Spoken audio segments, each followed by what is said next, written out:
бизге кайрылат да, бизде аялдардын белгилүү тобу бар. Элеттик аялдардын маселелерин аныктайлы, кези келсе түйүнүн чечип жамы журттун жүгүн жеңилдетели деген максат менен Манас районунда элеттик аялдардын күнүн утурлай жыйын өттү. Талас шаарынын тургуну Нурия Исакова белгилүү кол өнөрчү акыркы 1 жылдан бери замандын ыргагынан калбай YouTube канал ачып, кыргыз аялдардын ушулугун жайылтып келет.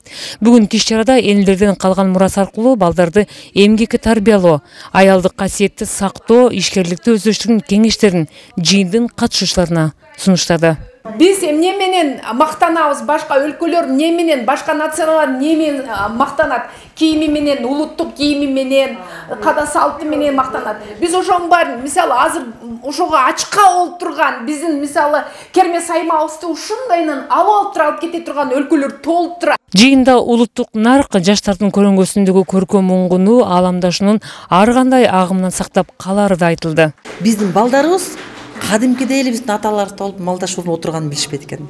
Билбейт. Келип эле түз эле отуруп калышат. Кантип отурабыз дейт. Кыздарыбыз баягы кыздар кантип отурушкан кыздар? Этек башын жаап, сыңар тиз эле отурган. Ошо отурганды билишпейт экен да. Аны ошон үчүн балдарды тарбиялоодо, балдарга үйрөтүүдө ушул жерде аялдардын ролу аябай чоң да.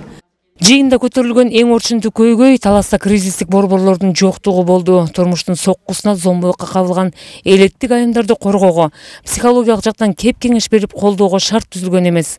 Мындайда бир гана эне жабыркабасан, анын балдары да сынып, алардын келечегине доо кетип атканы айтылды. Республика боюнча эгерде салыштырсак, бүт областтарда кризистин борбору бар да, Талас облусунда Талас шаарында кризистин борбору бар болчу, бирок бүгүнкү күндө ал жүйүлүп калган.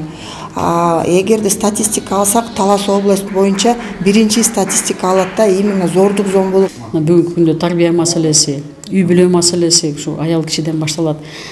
Негизи эле коомдо айрыкча ушу айыл жерлериндеги аялдардын көйгөйлүү маселелери бир топ айтылды. Райондор арасында аялдар комитеттери бири-бири менен пикир алышып, мындай эле опыт алмашты десек болот.